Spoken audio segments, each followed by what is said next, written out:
43 gadus vecais Muhameds Afganistānā atstājis ģimeni ar 5 bērniem, lai kādā no Eiropas valstīm atrastu dzīvesvietu, taču pēc nelegālas robežas šķērsošanas Krievijā, tad Baltkrievijā un Latvijā viņu arestēja netālu no Polijas robežas. Daži cilvēki paņem naudu, lai nelikumīgi pārvestu no Krievijas uz Baltkrieviju, tad 2 līdz 3 dienas uzturētos Baltkrievijā. Pēc tam viņi noorganizē tev mašīnu, kas ved uz mežu. Šie cilvēki, kas paņēma naudu, izgrieza caurumu žogā un tad šķērsoja robežu. Otrpus žogam Latvijas pusē viņi sagaidīja kāds ar automašīnu. Par šo pārvadājumu Muhameds samaksāja $7000 ASV, cerot nokļūt galamērķī Vācijā. Tagad viņš gatavs palikt arī Latvijā.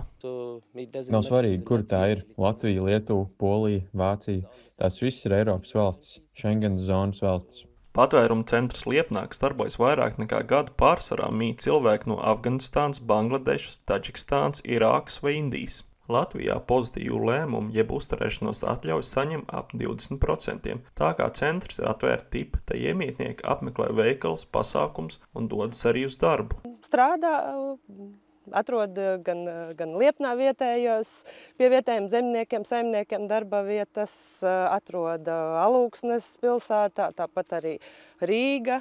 Vietēji iedzīvotāji sākotnēji raudzījās bažīgi uz patvērumu meklētājiem, taču tagad lūkojas uz to pozitīvi. Ka viņi mums tomēr rada tādu dzīvību centrā un veikalā līdz ar to, ka visu laiku notiek tomēr kaut kāda rosība. Nav tā, ka ir izmiris pagasts un ir izmiris centrs vai izmiris veikals. Arī pašvaldība uzsver, kopš patvērumu centra atvēršanas Liepnā ir vērojams ekonomisks iegūms.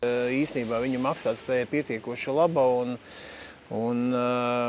vietējais veikals sākumā pat tā kā nedaudz uztraucās par to, ka viņi nespēja pievest preces.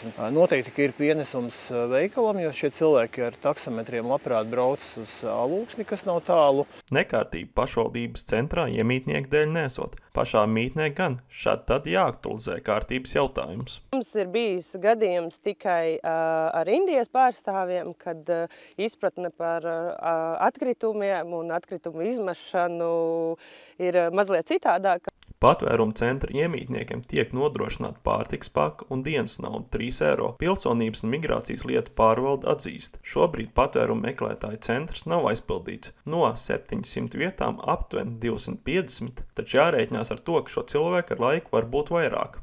Tad, ja mūsu dzīves līmenis šeit aug, tad mēs arī nākotnē varētu būt jau par tādu valsti, uz kurien tie, kas tiešām bēg, vēlās arī nokļūt pie mums.